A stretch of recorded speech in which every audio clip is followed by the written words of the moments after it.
Hello दोस्तों, आपका स्वागत है आपके अपने चैनल ई एग्ज़ाम अलर्ट पर। तो आइए शुरू करते हैं।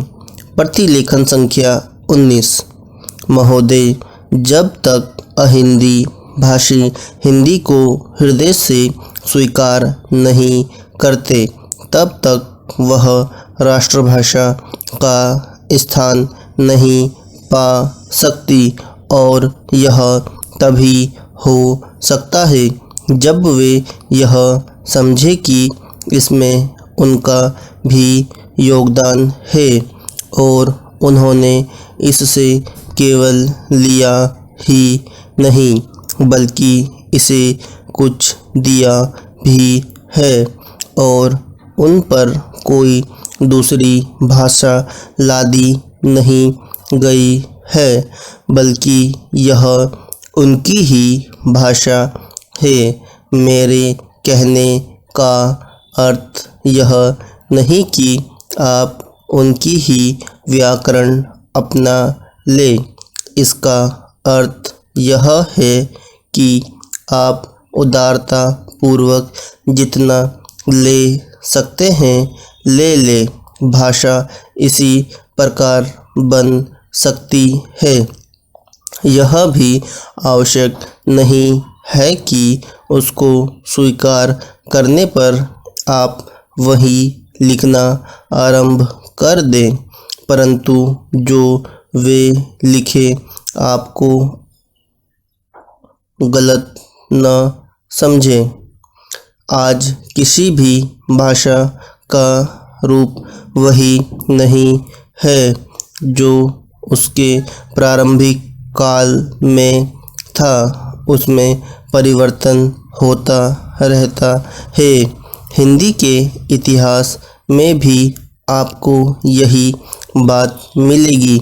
मैं हिंदी का कोई विद्वान नहीं हूँ, पर मैं अपने अनुभव से कह सकता हूँ कि उसमें भी पिछले 500-600 वर्षों में बहुत अंतर पड़ा है, और पहले की और आज की हिंदी में काफ़ी अंतर है।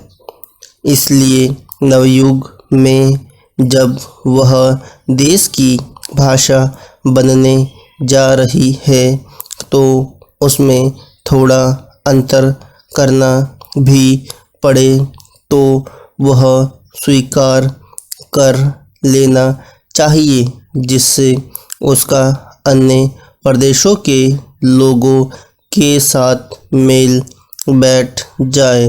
कई अहिंदी भाषी लोगों ने भी हिंदी की काफ़ी सेवा की है। आपके राज्यपाल महोदय अहिंदी भाषी हैं और इन्होंने अपनी भाषा की बड़ी सेवा की है। यह भी हिंदी के पक्ष में थे और इन्होंने बड़ा योग दिया, जिसके कारण हम संविधान सभा में सफल हो सके। इनका भी यही विचार है जो मेरा है। मैं चाहता हूँ कि इनको भी हिंदी की सेवा करने का अवसर दिया जाना चाहिए। उसका फल हिंदी के लिए और देश के लिए अच्छा ही होगा। मानपत्र में आपने संस्कृत के संबंध में कहा है। मैं मानता हूँ कि हमारे देश में संस्कृत का अध्ययन आवश्यक है, क्योंकि देश की सभी भाषाओं का स्रोत वही भाषा है। संस्कृत से हमारा संबंध अटूट है।